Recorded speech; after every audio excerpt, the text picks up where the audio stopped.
And once again, this is John Lewis Brooks at Joshua chapter 24. I believe we left off at chapter 23. I'm missing it by about 8 or 9 verses, but we'll go ahead and we'll just wrap this right up. Now therefore put away, said he, the strange gods which are among you, and incline your heart unto the Lord God of Israel. Notes. Now, this proves that there was still idolatry among the Israelites despite the great things done for them by the Lord. This is why John the Beloved said, little children, keep yourselves from idols. 1 John chapter 5, verse 21. Verse 24. And the people said unto Joshua, the Lord our God will we serve, and his voice will we obey. So Joshua made a covenant with the people that day and set them a statute and an ordinance in Shechem. And Joshua wrote these words in the book of the law of God and took a great stone and set it up there under an oak that was by the sanctuary of the Lord.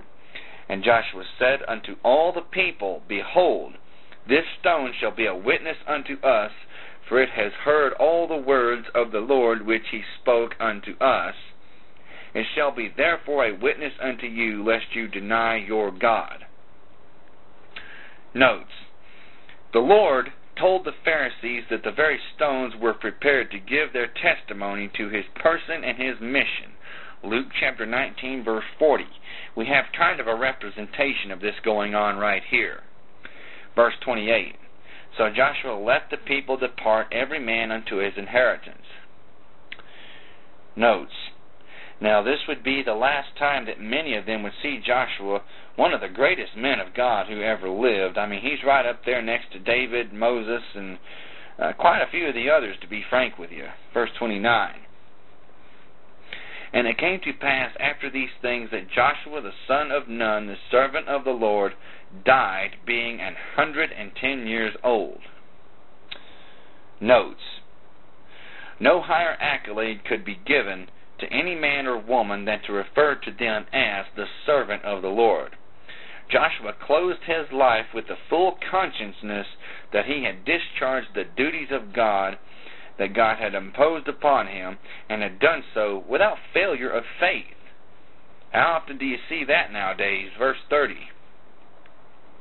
And they buried him in the border of his inheritance in Timnath-Serah, which is in Mount Ephraim on the north side of the hill of Gaash. Notes, and there is a Jewish tradition that says that they carved the rising sun on a stone placed over the entrance of the tomb.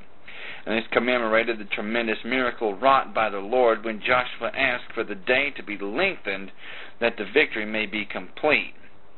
God honored this request, which was most unusual. Verse 31. And Israel served the Lord all the days of Joshua and all the days of the elders that overlived Joshua, and which had known all the works of the Lord that he had done for Israel. Notes.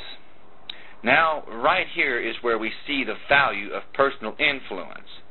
All the days of Joshua's government were only 14 years, and all the days of the elders who outlived him only 3 years. And then came Israel's swift lapse into the abominations of idolatry, and we're going to have to, unfortunately, cover that. Verse 32. And the bones of Joseph, which the children of Israel brought up out of Egypt, buried they in Shechem, and a parcel of ground which Jacob bought of the sons of Hamor, the father of Shechem, for 100 pieces of silver, and it became the inheritance of the children of Joseph.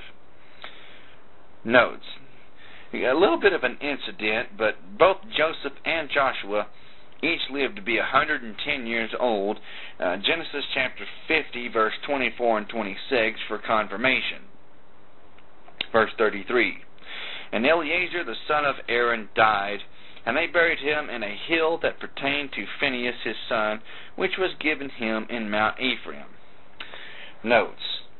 A glorious chapter closes with now a darker chapter starting to come about concerning Israel. And we're going to have to start reading the book of Judges eventually. Thank you, and God bless. Stay in His Word.